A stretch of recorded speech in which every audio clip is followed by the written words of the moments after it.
Hey guys, welcome back to my channel, the Low Carb Don't Eat.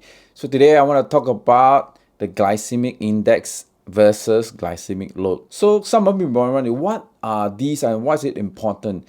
First, you need to understand the difference between these two. What is GL and what is GI? So glycemic index basically measures how quickly, right, your carbohydrates are turned into glucose in the blood, right? So glycemic load then instead measures how much carbohydrates are in the food that can become glucose in the blood. Okay, this sounds a little bit confusing, but let's use as an example. So let's use an example of a watermelon. A watermelon has a GI of 71, but it has a glycemic load of only just 2. So a GI of 71 is considered as high, but a GL load of only 2 is considered low. So what happens? Why then is this important to know?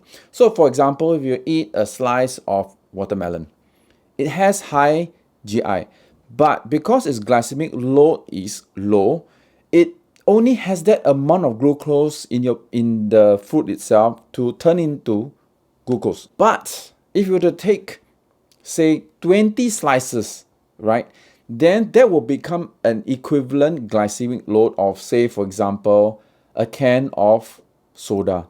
That's because the amount of carbohydrates in a slice of watermelon is low, right? That's why they call it the glycemic load.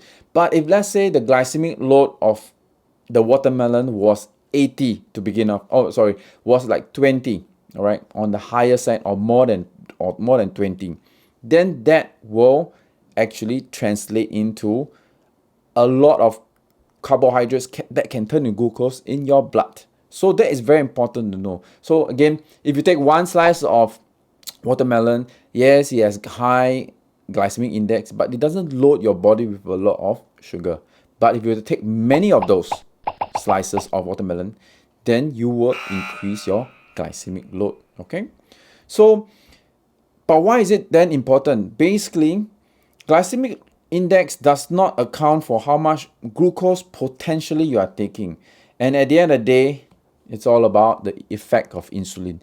If you are insulin sensitive, if you will take just a low glycemic load, your body can quickly turn that carbohydrate into glucose.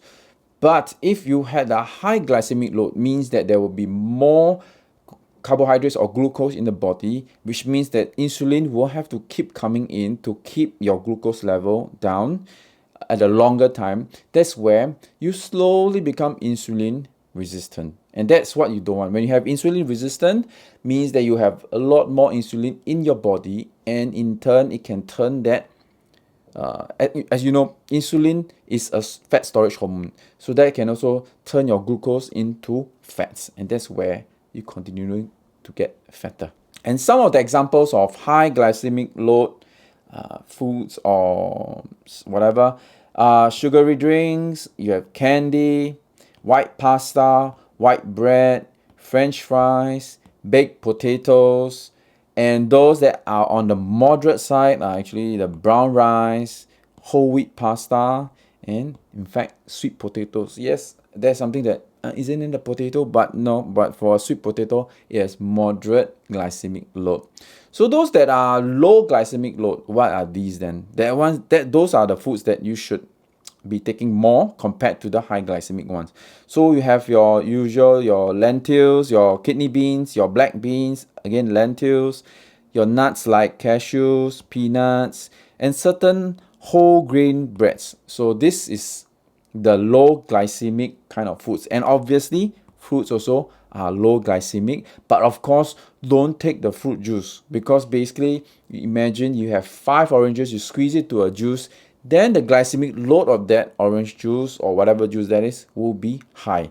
And obviously vegetables are fantastic and low glycemic load food. All right, so take all your veggies and go all out for those. Of course, if you are on a very low carb diet, then you do have to watch those carbs in your vegetables that may creep in.